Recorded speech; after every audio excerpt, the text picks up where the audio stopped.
Los pilares de la metafísica y Lobo, dos libros muy diferentes, pero excelentes lecturas.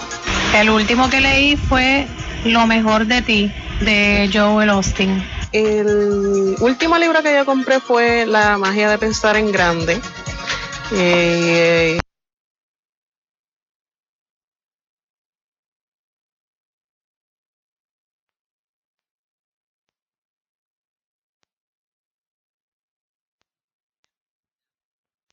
Ay Dios mío, no me acuerdo el nombre. Déjame pensar y te digo, dale.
No te oigo.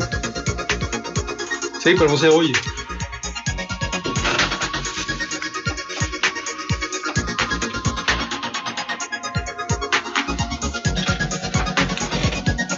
Muy buenas noches. Hoy en Radio Blog, ¿quiénes leen? ¿Qué leen? ¿Dónde compran libros? ¿Cómo se vislumbra el futuro de la industria del libro en Puerto Rico? Y para eso, para esas contestaciones fundamentales, tenemos aquí al señor Alfredo Torres Otero, presidente de la Asociación Puertorriqueña del Libro, al doctor Rafael Acevedo, director de la Secta de los Perros, y el periodista y escritor Francisco Velázquez. Recuerden, los amables radioyentes, que esta transmisión se puede escuchar simultáneamente a través de las redes sociales, en particular nuestra página web www.radioblog.online. En el día de mañana podrán escucharnos y vernos a través de las redes sociales Facebook y Twitter bajo el username Red Publicitaria, como también Radioblog Online. Repito, Radioblog Online. En el día de hoy también van a poder participar a través del chat. El chat se encuentra ubicado al lado de la pantalla en radioblog.online. Asimismo, lo pueden hacer llamando a la emisora Radio Oro 92.5 a través del teléfono 787-349-90. 787-349-90. El tema es interesantísimo. Yo creo que es un tema que desde el punto de vista de las estaciones radiales convencionales, comerciales, no se cubre. Y como ustedes saben, en Radio Blog nosotros nos dedicamos específicamente a aquellos sectores de nuestra economía que consideramos son alternativas o que son posibilidades de desarrollo de nuevos modelos de negocio. Y en particular, la industria del libro es un nicho dentro de la gran economía que deseamos desarrollar en Puerto Rico, a pesar de las circunstancias, que ha sufrido los embates de diferentes sectores. En particular, hay una variable que consideramos fundamental y es la misma variable que afecta a diferentes sectores de nuestra economía, y en particular es el aluvión de desarrollo tecnológico que produce estos nuevos productos culturales a través de redes sociales y a través de tiendas electrónicas, ¿no? La pregunta así inicial, y les doy la bienvenida a los tres, la pregunta inicial es: ¿de qué manera ustedes entienden que la industria del libro debe enfrentarse a la realidad de estos cambios tecnológicos y la forma en que incide sobre estas economías emergentes, y particularmente una economía como o un modelo de negocio como es el negocio del libro? Si es preciso adaptarse o es preciso tener alguna posición militante contraria a ese desarrollo. Bueno, yo creo que el desarrollo tecnológico del que estabas hablando promueve la producción de libros. A mí me parece que hay una producción de libros electrónicos y hay una producción de libros que vamos a llamar convencionales, ¿no? De papel. Y se ha sostenido hasta ahora el crecimiento de ese libro electrónico. Se ha estancado, quiero decir, y entonces hay una especie de recuperación del libro que llamamos convencional.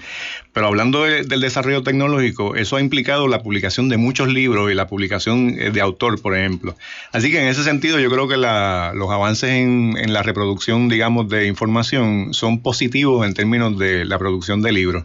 Yo creo que el problema que hay puede ser una resistencia, no necesariamente al libro electrónico, que yo tengo mi posición personal, yo prefiero leer un libro convencional, pero la facilidad de publicación, la facilidad de producir libros, hoy día es muchísimo mayor que hace, qué sé yo, apenas 15 años, 20 años. Yo creo que eso es un valor positivo. El problema entonces viene a ser la difusión de esa producción que es inmensa. Aún antes de existir el desarrollo de esas tecnologías de información, por ejemplo, en España se producen, qué sé yo, quizás Alfredo tiene la información más real, pero en el 2006 me parece recordar que se publicaron 250.000 títulos en España. Lo que significa entonces que el libro es un producto con unas características muy particulares, porque 250.000 libros implican 250.000 producciones originales. No son chorizos, ¿verdad? El chorizo hay varias marcas, pero es un chorizo a fin de cuentas, y no es un bien, digamos, es un bien tangible, pero el libro es un bien tangible que además es una especie de inversión en educación. O sea, que tiene unas características muy particulares. Pero en resumen, me parece que el desarrollo tecnológico de lo relacionado con información y producción de texto ha sido positivo para el libro. Pero esa experiencia del libro electrónico en Puerto Rico no parece ser la alternativa del mercado. El mercado aparentemente insiste en un comportamiento de compra que los dirige hacia unos puntos de venta que particularmente son las librerías, ¿no? Profe, yo creo que habría que dividir dos áreas. Primero, antes que nada, buenas tardes. Gracias por la invitación. Habría que dividirlo en varias áreas. Primero, yo creo que lo fundamental es promocionar la lectura. Si la lectura se hace en formato, en soporte de papel, como Rafa dice, el libro convencional, o si la lectura se hace en el formato digital, viene a ser secundario. Lo importante es fomentar la lectura y la buena lectura. Yo creo, como dice Rafa, que los cambios tecnológicos, que yo nunca pelearé contra ellos, creo que es inútil. Todos apuntan a que hay cada día más difusión de la producción cultural vía libro, ya sea electrónico o sea papel. En el caso de Puerto Rico habría que discutir cosas muy específicas de qué ha pasado con las librerías, qué ha pasado con la producción de libros, que está afectado por otros factores que en parte pueden tener que ver con la incursión del libro digital, pero yo creo que los factores principales no tienen que ver. Es decir, la ausencia de puntos de venta ahora mismo, de librerías sobre todo, para mí es más importante que la discusión sobre si es en formato electrónico o es en papel. Bueno, desde el punto de vista, digamos, de mercadeo, es un problema, en el sentido de que el libro electrónico destruye la línea de producción, es decir, todos los mediadores que entran en función de una economía clásica, una distribución clásica en donde está envuelto distribuidor, donde está envuelto promoción, donde está envuelto las agencias promocionales. En fin, hay una serie de sectores que se afectan con el libro electrónico.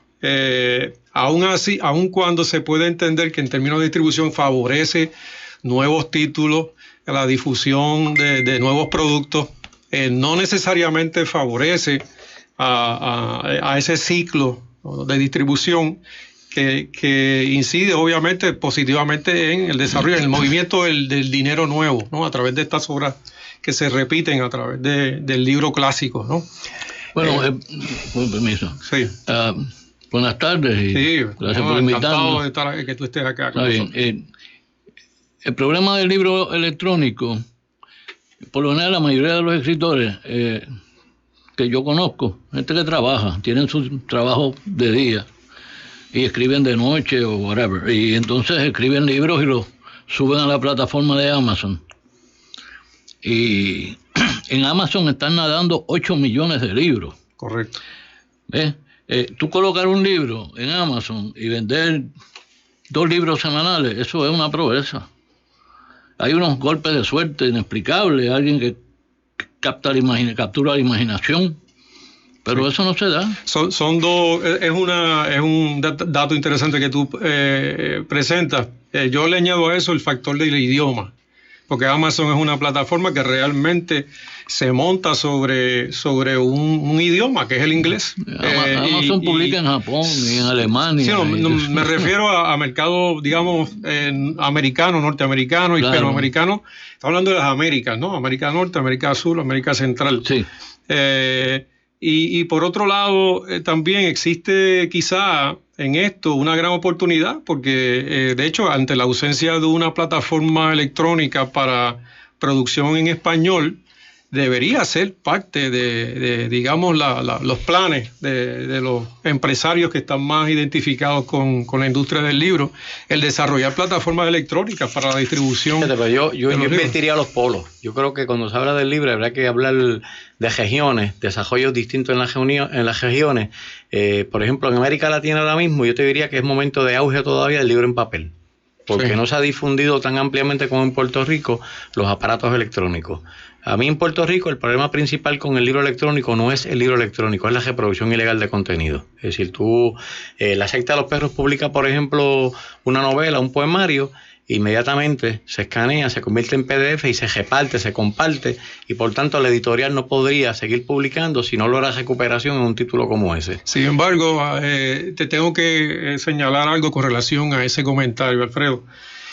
Si bien es cierto que existe esa variable negativa en el libro electrónico, desde el punto de vista del libro clásico existe algo que se llama el pass along. Es decir, tú tienes un libro que compras y lo prestas y lo pasas a través de varias manos. Ese libro realmente entonces se convierte en tu propio verdugo a nivel de venta, porque tú estás realmente distribuyendo de una forma subyacente, ¿no? Subterránea. Pero yo pienso que eso es un asunto inevitable, en primer lugar, positivo posiblemente, porque eso lo que hace es que promueve, el que quiere tener el libro lo cogió prestado, lo compró o lo regaló. Eso promueve lectura, sí, pero no promueve venta. Sí, yo quiero decir que los mismos peligros ocurren en un lado y en el otro. No. Lo que pasa es que la reproducción ilegal de contenidos electrónicos es bien fácil y más masiva. El prestar un libro es generalmente un amigo, es generalmente un conocido, y generalmente conduce a que ese libro lo adquieran otras personas. O sea, la experiencia de los últimos 30 años, por ejemplo, en el libro, es que eso no ha hecho nunca ni un rasguño, distinto a la reproducción ilegal, distinto a la fotocopia, por la facilidad.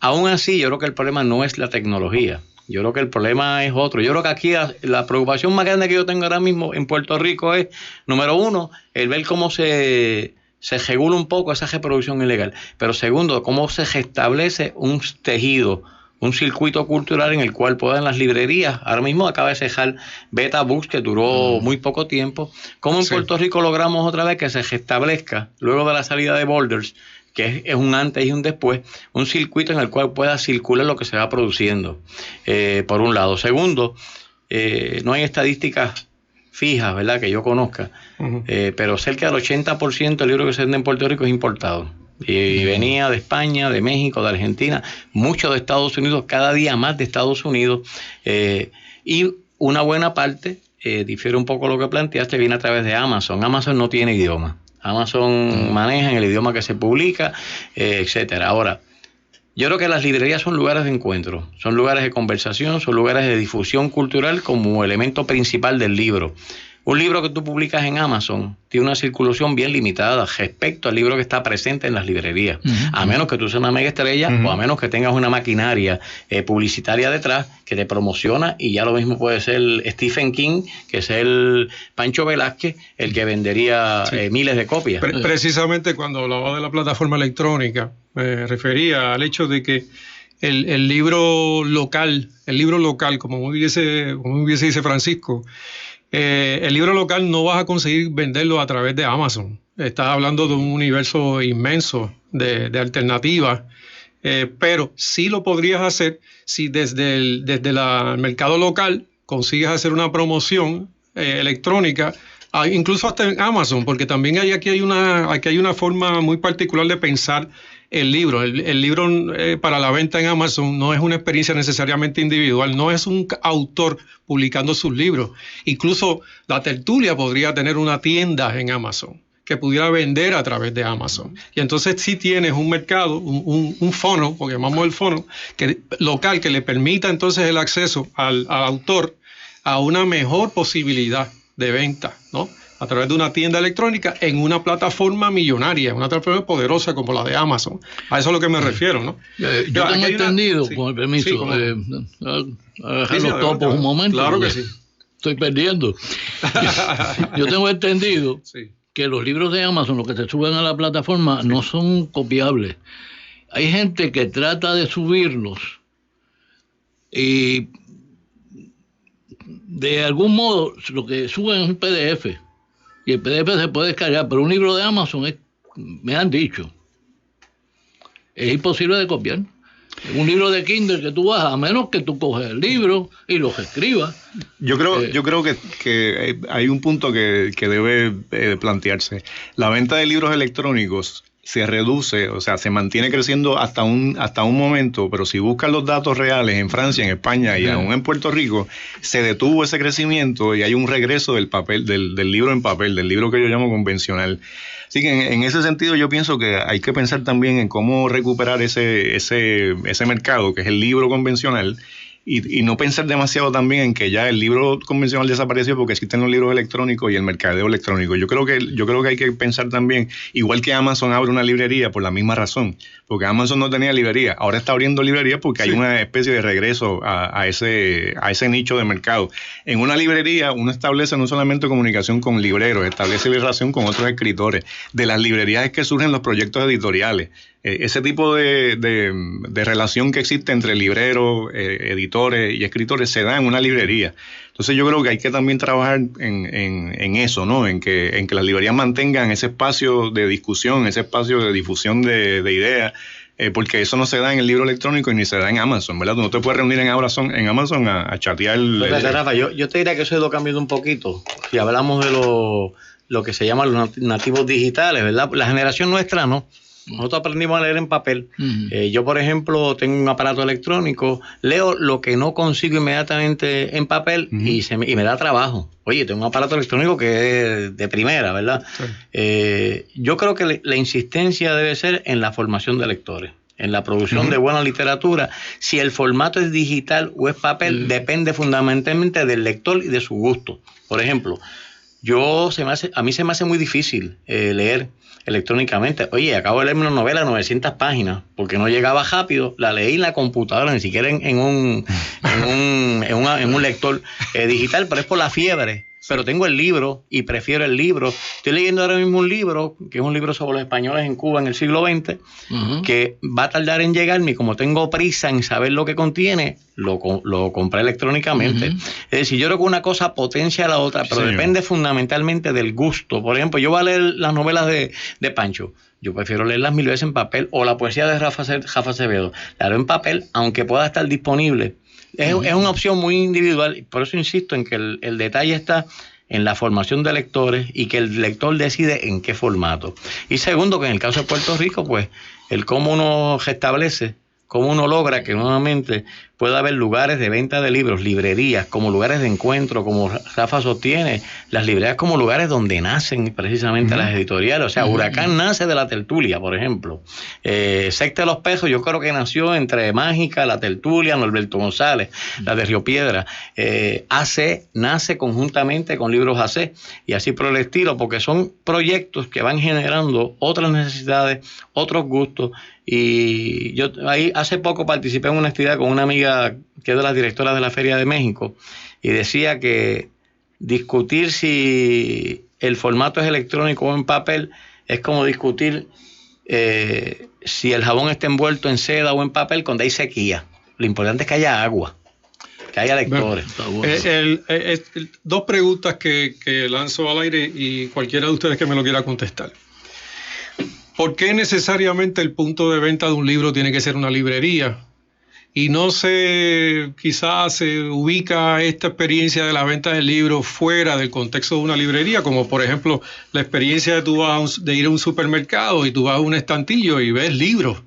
¿Verdad? Que muchos de estos libros son libros norteamericanos, libros importados, pero la experiencia del libro en supermercados y en otros contextos que no sean puntos de venta tradicionales ¿no? Me pregunto si eso no es una posibilidad de desarrollo y de acceso a un lector que por otro lado tiene un problema de acceso a las librerías porque están ubicados en unos sectores urbanos que son aledaños a universidades, etcétera, pero que no tienen el mismo acceso, ¿no? Porque estamos hablando de un país urbanizado, ¿no? Que de hecho también tenemos la experiencia de que la venta se está dando en estos grandes emporios comerciales, los moles, etcétera. Eso por un lado. Por otro lado, ¿de qué libro estamos hablando? Porque si estamos hablando del libro como un medio literario o un vehículo para la difusión de la literatura, es una cosa, y otra cosa es el libro como tal, el libro que implica también varios contenidos. Por ejemplo, al comienzo del programa ustedes están escuchando una serie de expresiones, ¿no? de la calle, ¿no? Nosotros siempre tenemos una encuesta, lo que llamamos la encuesta de a pie, donde ustedes escuchan a personas que les gusta comprar libros, pero son de motivación, otros son de índole religioso, otros son de carácter terapéutico. Muy pocos te hablan de libros en términos de literatura, de ficción. Por lo menos la experiencia que tuvimos en la encuesta en la calle, que obviamente no es una encuesta científica, realmente es un sondeo, ¿no? Bastante improvisado. Pero la tendencia era a la compra del libro, más bien yo le llamo libros terapéuticos, ¿no? Son libros de autoayuda. Y también la mención insistente en ciertos perfiles. Estamos hablando de féminas, 18 o 25 años, que me insisten en Pablo Coelho, por alguna razón. ¿De qué libro estamos hablando? Así que son dos preguntas que las vamos a contestar una vez terminamos con este primer break comercial. Eso es lo que pagan este programa.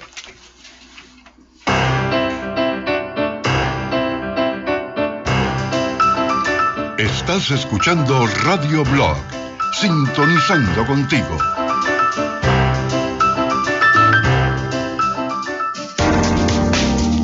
La producción de Radio Blog agradece el patrocinio de las siguientes pequeñas y medianas empresas. Happy Bowls, la cadena de deliciosas superfrutas energizantes como el açaí y la pitaya, con tiendas en Mayagüez, Caguas y próximamente en la calle del Cristo en el Viejo San Juan. Happy Bowls promueve la actividad saludable y te hace la vida deliciosamente feliz. Visítalos en happybowls.net. Red Publicitaria, la agencia sin límites creativos con todas las alternativas publicitarias y de mercadeo a través de más de 500 freelancers. Red Publicitaria, al servicio de las pequeñas y medianas empresas locales. Visítalos en redpublicitaria.net. Froggy Hosting, el servicio más completo, avanzado y económico de administración y alojamiento de espacio y recursos electrónicos para páginas web. Ahora con una oferta para pequeñas y medianas empresas de solo $5 mensuales. Entérate en froggyhosting.com. Radio Blog se transmite simultáneamente en su página web radioblog.online y tiene presencia electrónica en Facebook, Twitter y SoundCloud con el nombre de usuario Radio Blog Online. Radio Blog, sintonizando contigo. Les damos foro a los comerciantes, empresarios, estudiantes, líderes comunitarios y consumidores.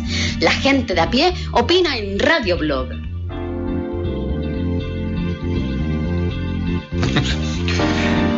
La tasa general de alfabetización en adultos en el año 2010 resultó en 92.0%. La tasa de analfabetismo entonces fue del 8%. En comparación con el censo de 1990, la tasa de alfabetización de adultos experimentó un aumento de 2.4 puntos porcentuales. Las mujeres presentaron una tasa de alfabetismo de 92.5%, superior a los hombres, 91.4%. Menos de la mitad de los entrevistados, estamos hablando de cerca de 3.000 entrevistados en esta estadística que proveyó el Instituto de Estadísticas de Puerto Rico, menos de la mitad de los entrevistados, el 45.8%, leen libros una o más veces a la semana y el 67.7% leen el periódico frecuentemente una o más veces a la semana. Más de la mitad de los encuestados dijeron leer documentos en la computadora. Estamos hablando de documentos digitales, eso incluye los libros digitales, con una frecuencia de una o más veces a la semana, es decir, el 59%. casi la totalidad de los participantes, el 98.5%, escuchan en su alternativa radio o ven televisión una o más veces a la semana. ¿Por qué presento esto? Pues presento estas estadísticas porque no se nos debe olvidar que el fundamento del mercado está en los lectores. Y estamos hablando de que este lector tiene unas preferencias muy particulares y unos comportamientos muy particulares con relación al libro. Ese alfabetismo, esa cifra espeluznante, 90 y cuánto, 94. Estamos hablando de... No, estamos hablando de la tasa de alfabetismo, es decir, es 92.5%. Pero esos son alfabetizados funcionales. Eso es interesante. Hay alfabeto y hay alfabetos funcionales. Correcto, están los funcionales. Y probablemente te refieras también a aquel tipo de lector especializado. Es un lector que no es un lector integral, no es un lector que se permitiría el ejercicio de la lectura en diferentes contextos. O sea, que posiblemente solamente lea libros técnicos, libros científicos. Pero yo te diría que habría que, insisto en el punto de uno ver los países, comparar comparables con comparables y ver las poblaciones. En Puerto Rico, por el sistema educativo, que yo no sé si este es el momento más adecuado para uno echarle flores al sistema educativo. Jafa, que es profesor universitario, sabe que tiene gente que no sabe escribir y son estudiantes universitarios. Pero se podría establecer más o menos lo siguiente. Si tú comparas a Puerto Rico con América Latina, por razones del número de escuelas, universidades, estudiantes que asisten y que terminan, y por la capacidad para adquirir recursos para eso, Puerto Rico tiene un lugar privilegiado respecto a muchos países latinoamericanos, aunque si lo comparas, qué sé yo, específicamente con una región, Buenos Aires, pues está atrás. ¿En qué se lee y cuánto?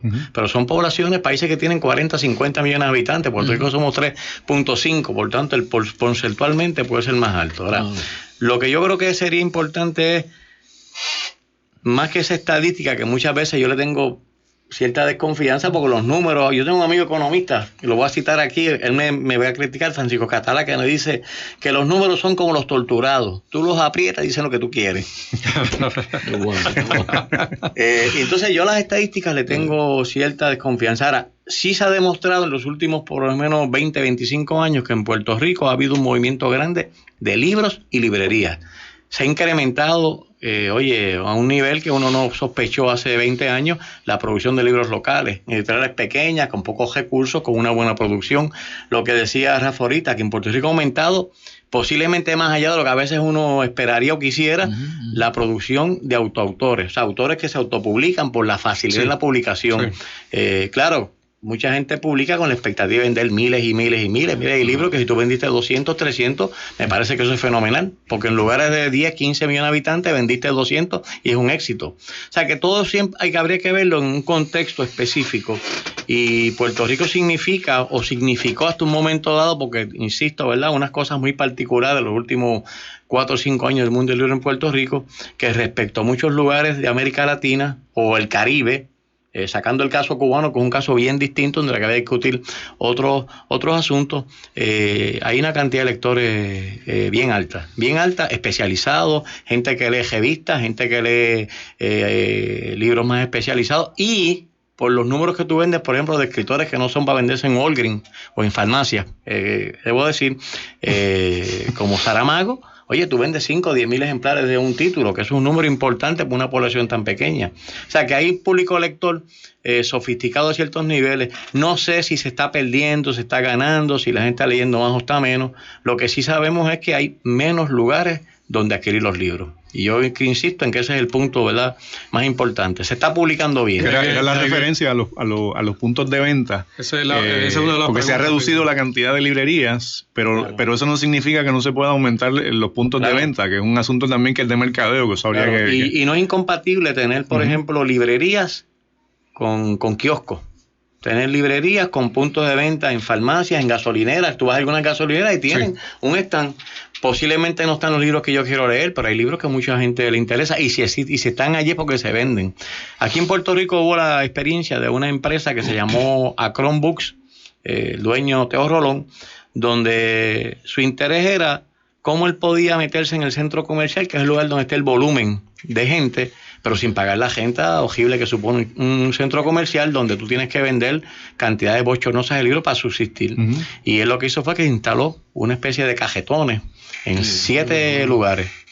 Y tenía 7 centros comerciales. Oye, el movimiento era impresionante. Él fracasó por razones que no tienen que ver con los puntos de venta, eso, sino porque puso a venderle a los grandes, y cuando los grandes se trancaron, pues quedó pillado. Pero fue una experiencia que posiblemente uno puede contemplar. O sea, ¿cómo uno abre puntos de venta? Si el 80%, 75% del libro que se vende en Puerto Rico es importado, el sistema de distribución en este momento está un poco quebrado. ¿Cómo tú empiezas a abrir puntos de venta que puedan permitir que florezcan nuevamente los gente que distribuye libros, que son los que alimentan esa cadena? Yo siempre lo planteé en varios lugares, que la librería acaba de cerrar. Beta Books iba a tener muchos problemas, porque Beta Books, quien lo instala son gente que salió de Boulders, el que era gerente último de Boulders, con una compañía española que no conoce mucho cómo es que se bate el cobre en las librerías en Puerto Rico. Y si tú montas una librería de 3, 5, 6 mil pies en un centro comercial, tienes que tener una venta bien alta. Pero ¿cómo tú alimentas eso si el tejido, ¿verdad?, de la distribución está destrozado? Porque tú tienes que tener un tubo de cosas que entran y salen a una velocidad para pagar 10, 15, 20, 25, 30 mil pesos de renta mensuales. Tienes que vender libros por un tubo y 7 llaves. Entonces, es para mí la complejidad de eso. Yo creo que también hablando de la encuesta, el leer a Pablo Coelho, leer libros de autoayuda o cualquier cosa, si hay puntos de venta, uno puede pasar de Pablo Coelho a García Márquez. Yo creo que uno empieza leyendo las cosas que uno encuentra en la farmacia, que uno puede decir, bueno, eso es subliteratura, lo que tú quieras.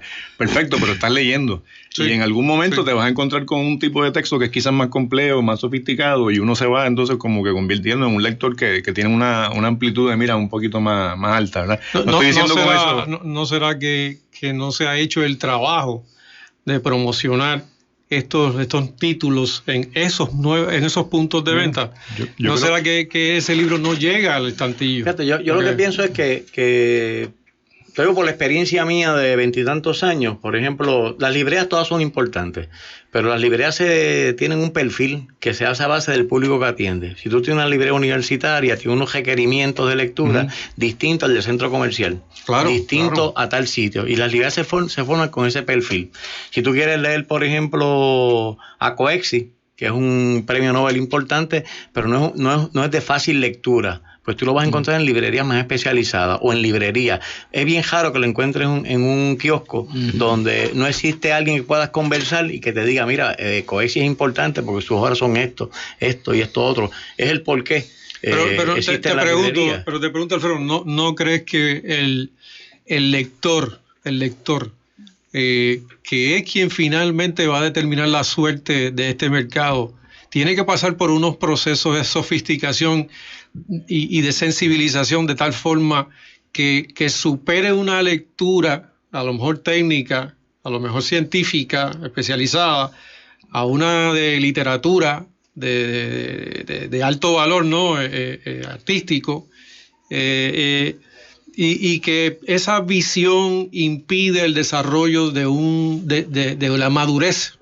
Desarrollo de la madurez del lector puertorriqueño.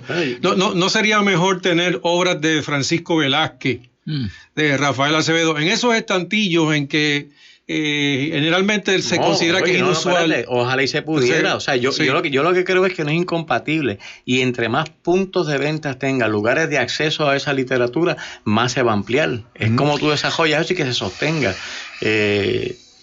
Por ejemplo, una de las experiencias que he tenido, precisamente con Pancho fue el que me dijo a mí, mira, léete. Yo estaba leyendo una novela, creo que era de un escritor inglés, Kerr, y Pancho me dice, ¿tú no has leído nunca a Joven Fonseca? Y yo no leí a Joven Fonseca. Oye, pues léete a Fonseca, que es... Oye, yo empecé a traer los libros de Joven Fonseca, me encantaron, y de ahí se llegó a un montón de gente. Un día estoy leyendo otra cosa y me dijo, ¿tú te le gusta la novela policíaca? ¿Verdad? Pues me fascina. Oye, léete Castigo Divino, y me trajo la copia de él, porque yo no la tenía, una copia de él, y esa es de las mejores novelas que se han escrito en América. Ese es el poder que tienen las librerías. Y ese es el poder que tienen las librerías. Oye, que tienen los profesores de literatura, los profesores que recomiendan a los estudiantes, que tienen las bibliotecas, que tienen estos circuitos, ¿verdad?, culturales, en los cuales hay una responsabilidad del Estado en fomentarlo, pero la responsabilidad principal está en estos independientes, que son los que sostienen esos proyectos, lejos de la censura, lejos del ojo, ¿verdad?, que dice que se lee y que no se lee, y que tratan de abrir esas puertas. Pero lo ideal sería, en España, por ejemplo, tú tienes, y en Argentina, en México, librerías y kioscos. En los kioscos tú consigues revistas, consigues bestsellers, pero a veces consigues obras que no son bestsellers, que son obras que estaban allí bien importantes y se van colando. Yo creo que ahí es que está precisamente, yo creo que la mezcla, ¿verdad?, de cómo es que se desarrolla ese circuito. Hay una cosa que tiene que ver con la disposición de diferentes libros, digamos, diferentes productos. Yo tengo una posición privilegiada porque trabajo en la universidad. Pues en la universidad hay unos estudiantes que en primer año llegan, tengo algunos estudiantes que han leído solamente literatura juvenil y han estudiado toda su escuela superior leyendo literatura juvenil.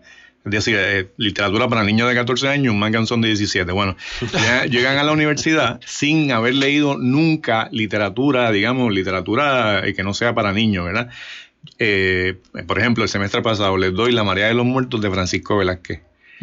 Se volvieron locos. O sea, para ellos eso era el descubrimiento de una literatura que jamás habían leído porque nunca se les había presentado.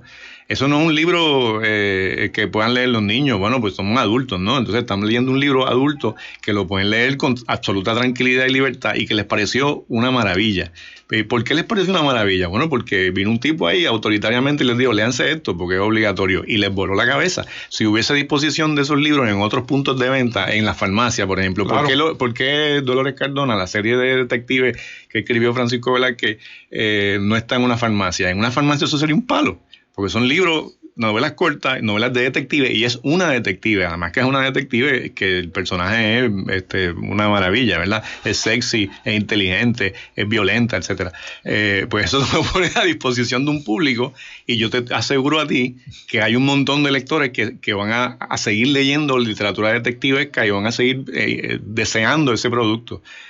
Pues eso yo creo que habría que fomentar también esos puntos de venta. Yo creo que hay una persona o un grupo de personas que se encargan de llevar libros a las librerías. Entonces entran en unos contratos leoninos con el escritor. De eso de la farmacia se queda con el 25, yo me quedo con el 50, tú coges el 25. Que no está mal, si tú tuvieras los libros ya en una hay farmacias y farmacias, y obviamente yo soy defensor de la farmacia de la comunidad. No hay problema con esto, es el tipo, tú sabes, el que lleva los libros y los pone. Sí. Y te dice, este tipo, vamos a ponerlo atrás. Se han vendido dos, vamos a ponerlo atrás. Entonces te ponen 50 sombras de grillo. Sí. Muchas veces la colocación del libro es posterior a la película, de forma que utilizan la película como un medio para promocionar el libro, ¿no? Pero después se queda, todavía están... Hay algo que es interesante en lo que ustedes están hablando, pero yo creo que traerle sobre la mesa un aspecto que a lo mejor, si no se puede desarrollar en el día de hoy, a lo mejor yo los invito para una próxima sesión. Vamos a seguir, obviamente, discutiendo el tema, pero... ocurre que también ustedes venden libros porque los escritores se convierten en marcas, los escritores de culto, ¿no? Por ejemplo, Pablo Coelho, pues tiene detrás un andamiaje publicitario, promocional, que lo ha convertido en una marca. Y cualquier cosa que escriba representa una expectativa de mercado. La gente va a ir a comprar su libro, independientemente del valor de ese libro, ¿no? Del valor literario, lo que sea. Bueno. Que, por ejemplo, yo recuerdo unos años atrás, no voy a decir el nombre de la persona, pero recuerdo que habló de Rafael Acevedo y dice, sí, el sex symbol de la literatura. Tiró al medio. Era escritora también. MS. Ya nos imaginamos. Ya sabemos. Pero yo creo que eso no es necesariamente malo. Es decir, yo creo que... Bueno, yo no he dicho que sea malo. Quiero decir que es un factor a considerar. Sí, pero... Del mismo modo que, por ejemplo, en una categoría como la de la cocina, de la alta cocina, como los chefs que se han convertido en estos rock stars. ¿no? Sí. El escritor se ve también en esa encerrona de mercado. En otras palabras, tú no vendes títulos, vendes imágenes. ¿No? Yo pienso que no es tan simple. Aquí en Puerto Rico, vendes marcas, vendes escritores, y depende de los públicos te puedes estrellar. Es decir, nosotros tratamos, por ejemplo, en la tertulia, que tenemos el privilegio de tener una librería que es fundamentalmente universitaria, por tanto tienes un lector que tiene otras exigencias. Oye, porque ha pasado por literatura comparada, pasa por profesores que son escritores o son lectores, y por tanto tiene unas exigencias distintas. Si yo les recomiendo un libro que es metralla, la próxima vez que venga me pasan la factura a mí. Es decir, que eso depende, pero yo creo que eso es así en todos los lugares. Yo no creo, y esto que voy a decir posiblemente una cosa, ¿verdad?, que la gente se va a estar loco, que Coelho sea malo. Coelho es simple, pero Coelho lo que hace es llenar unos vacíos existenciales en mucha gente que están buscando precisamente eso.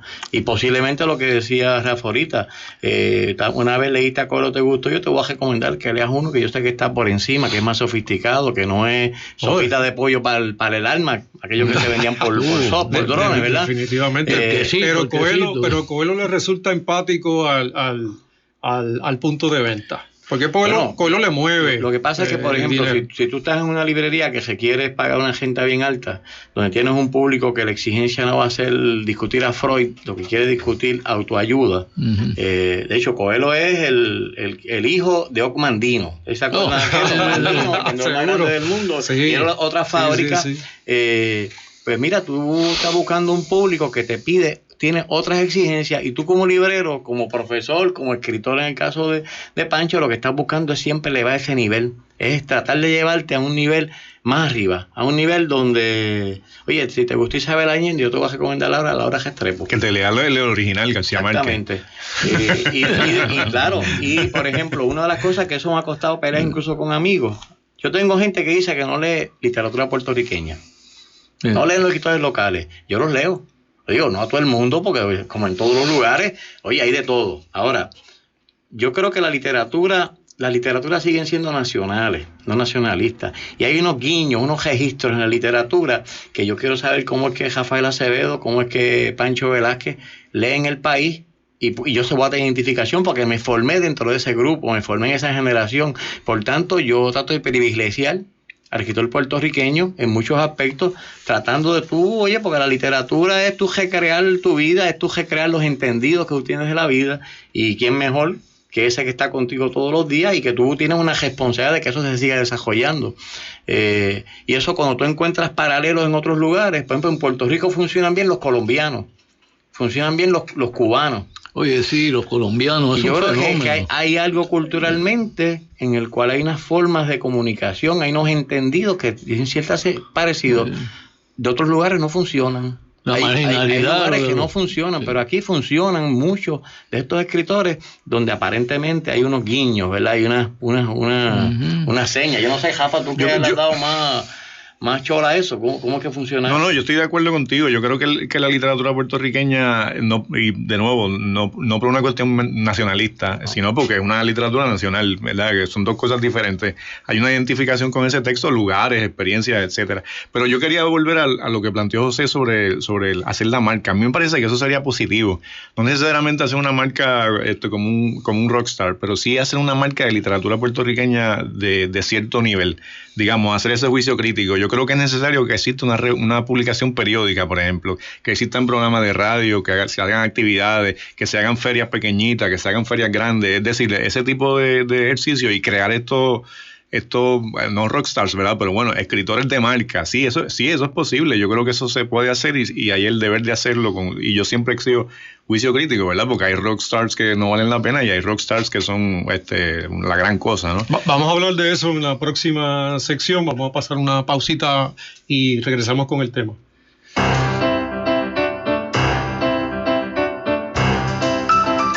Estás escuchando Radio Blog, sintonizando contigo.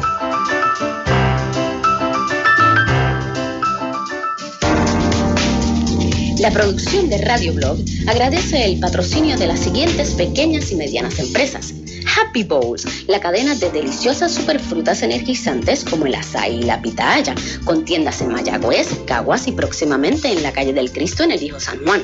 Happy Bowls promueve la actividad saludable y te hace la vida deliciosamente feliz. Visítalos en happybowls.net.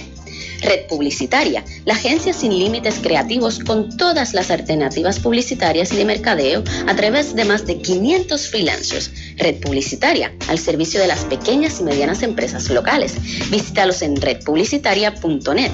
Froggy Hosting, el servicio más completo, avanzado y económico de administración y alojamiento de espacio y recursos electrónicos para páginas web. Ahora con una oferta para pequeñas y medianas empresas de solo $5 mensuales. Entérate en froggyhosting.com. Radio Blog se transmite simultáneamente en su página web radioblog.online y tiene presencia electrónica en Facebook, Twitter y SoundCloud con el nombre de usuario Radio Blog Online. Radio Blog, sintonizando contigo. Les damos foro a los comerciantes, empresarios, estudiantes, líderes comunitarios y consumidores. La gente de a pie opina en Radio Blog. Aquí fuera del aire comenzamos a hablar sobre el tema del mercadeo del autor y cómo esto afecta, determina la venta de su obra. Y recordábamos este movimiento en los años 70, conocido como el boom latinoamericano. Recuerdo que en esa época todos los que pasamos obviamente por el circuito público de enseñanza, pues conocíamos por lo menos 5 o 6 autores de ese boom. Incluso era parte del currículo y nosotros leíamos con mucha avidez estas obras. Ese lector todavía insiste en esa experiencia de lectura, porque lo interesante del lector del libro es que es más longevo. O sea, usted, lo que quiero decir con esto es que el producto usted lo puede utilizar hasta en edades avanzadas. ¿Okay? No es como otros productos en el mercado que terminan con la edad biológica del consumidor, en este caso. O sea, el producto del libro es un producto más longevo y es un mercado que no tiene edad. Puede ser desde el niño hasta el anciano. De manera que las oportunidades son inmensas. Yo lo que pienso es que, por ejemplo, en términos de los autores, haría falta, por ejemplo, que los periódicos del país, estamos hablando de que en Puerto Rico se publican más de 100 periódicos y no contemos con las revistas. ¿Dónde están los espacios para el libro en estos medios? No los hay porque esos periódicos publican el mismo contenido. El Nuevo Día tiene una edición de índice para Arecibo. En Arecibo hay 3 negocios en la calle principal. ¿Tú me entiendes? Sí. O sea, le embargaron un restaurante al municipio, pero tienen una edición para Arecibo y otra en Aguadilla y otra en Mayagüez.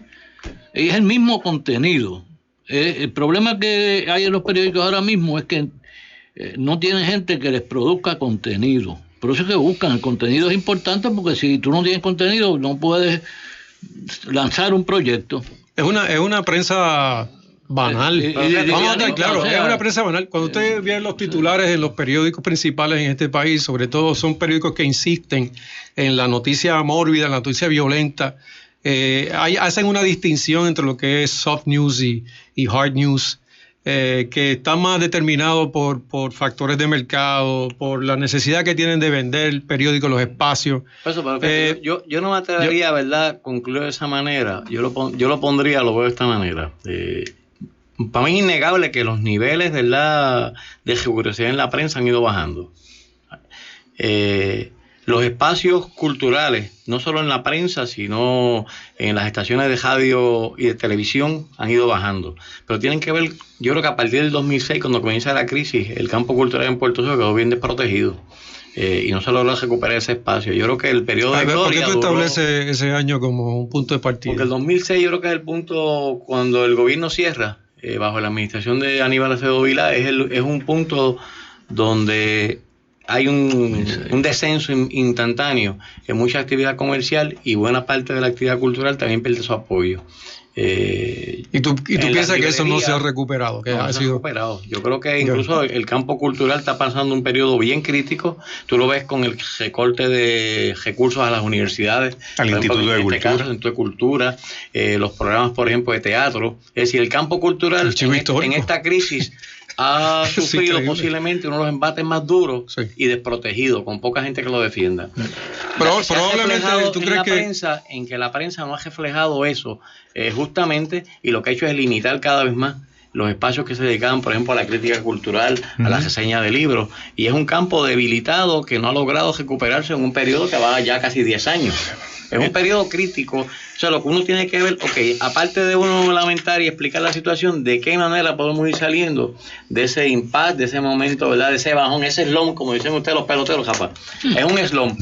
Oye, ¿cuáles son las formas para salir de esa situación? Yo pienso que en gran medida mucho depende de una actividad quizás más solidaria de parte de todos los sectores. Por ejemplo, en este momento, ¿quiénes están sobre la mesa aquí? Aquí estamos hablando de una figura que trabaja particularmente con los puntos de venta, ¿no? Tenemos a otra persona que edita los libros.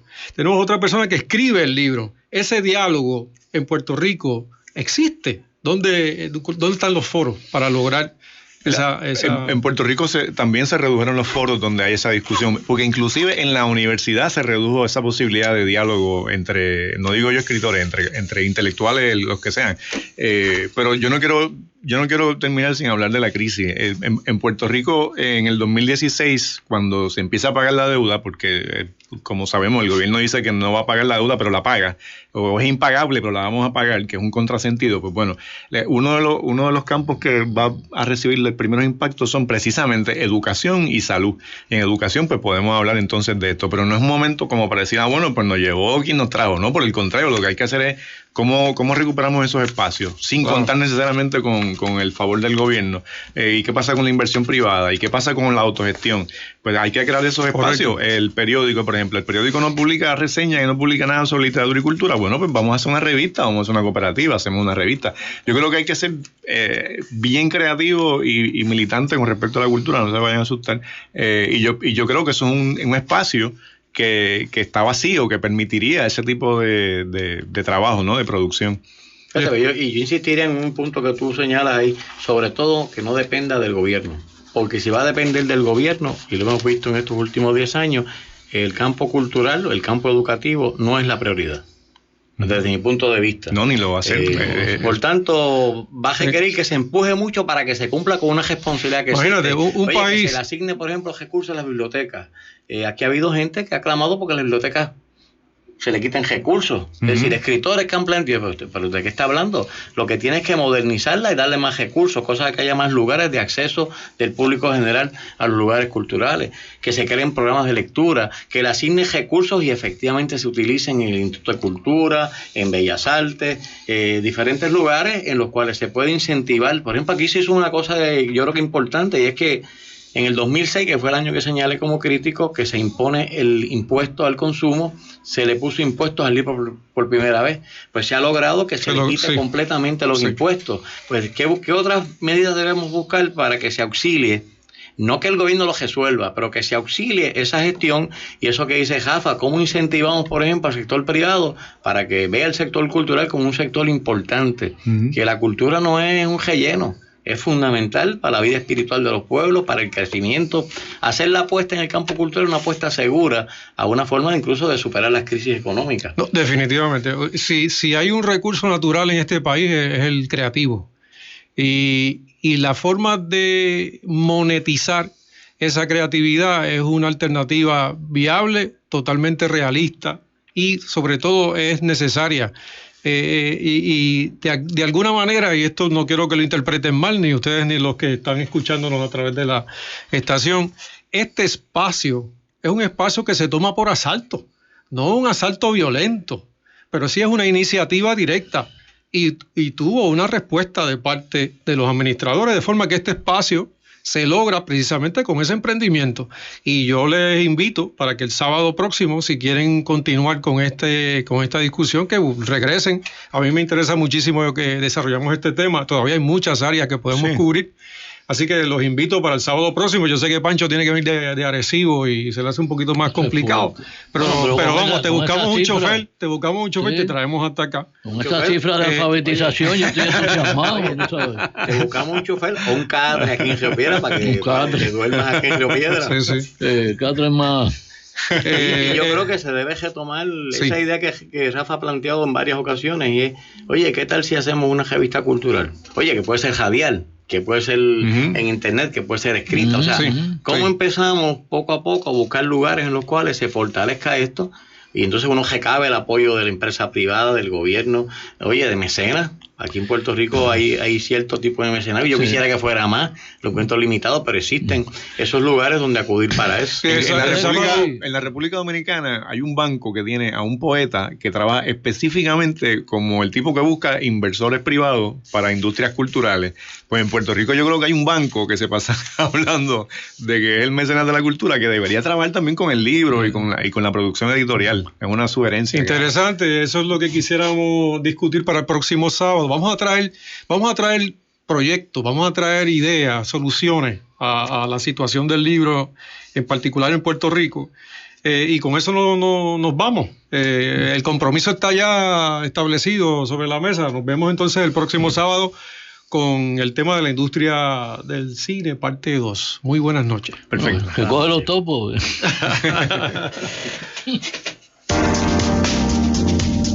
Radio Blog, comunicando esperanza.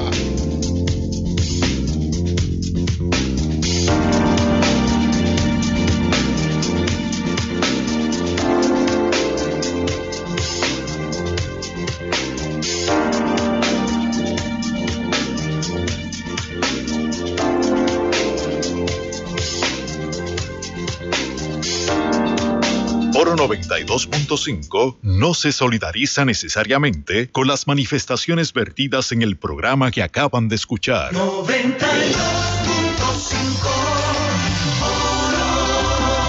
WORO-FM Corozal San Juan. Para todo Puerto Rico. Miembro del grupo RTC.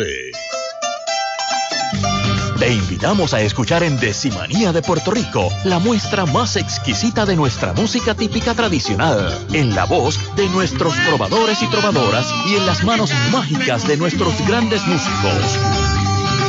Acortaremos distancias para escuchar a los grandes exponentes mundiales de esta tradición oral que nos hermana a través de la décima y otras formas de improvisación. Este año vengo a gozar como cualquier boriqueño. Decimanía de Puerto Rico, con los trovadores Roberto Silva y Omar Santiago. Sábados a las 7 de la noche, por la excelencia musical de Puerto Rico, Oro 92.5 FM. Señoras y señores espectadores, bienvenidos al Teatro Jazz.